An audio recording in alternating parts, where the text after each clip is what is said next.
Hello बच्चों, let's see the question. कह रहा है कि PbCl2 is more stable then PbCl4। तो देखिए बेटा, PbCl2 में अगर आप देखोगे ना, x मान लो सोल्यूशन है, क्लोरीन की -1 होती है बेटा, तो x - 2 = 0 आया। तो यहाँ पे x की वैल्यू आ गई +2। इसका मतलब मेरा PbCl2 के अंदर लेड है वो +2 ऑक्सीडेंट के अंदर प्रेजेंट है, और PbCl4 के अंदर इसके -1, ये x मान लो, तो x - 4 = 0, तो x की वैल्यू कितनी आई बेटा, मेरी +4 आई।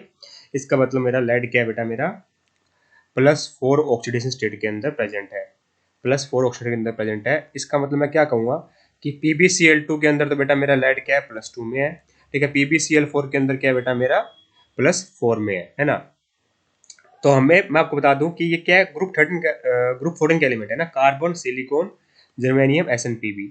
एक्चुअली में ना, वैसे तो +4 ऑक्सीडेंट शो करते हैं बेटा ये, पर on moving down the group बेटा लोअर ऑक्सीडेशन स्टेट की स्टेबिलिटी ज्यादा हो जाती है as compare to higher oxidation state, और इसको बोलते हैं इनर्ट पेयर इफेक्ट। क्या बोलते हैं, इनर्ट पेयर इफेक्ट बोलते हैं। और जो हमारा पीबी है वो +2 ऑक्सीडेशन स्टेट में ज्यादा स्टेबल हो जाता है एज कम्पेयर टू +4।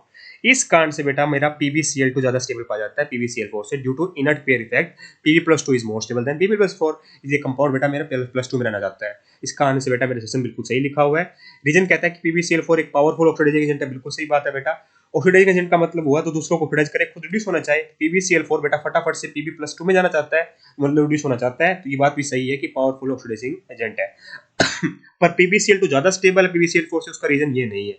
इसका मतलब सेशन भी सही है, रीजन भी सही है, पर रीजन करेक्ट एक्सप्लेनेशन नहीं दे रहा है, ठीक है। दोनों स्टेटमेंट अपनी अपनी जगह बिल्कुल सही है, तो ऑप्शन नंबर 2 को मैं टिक करता हूँ इसका मतलब। I hope you got the answer. Thank you so much.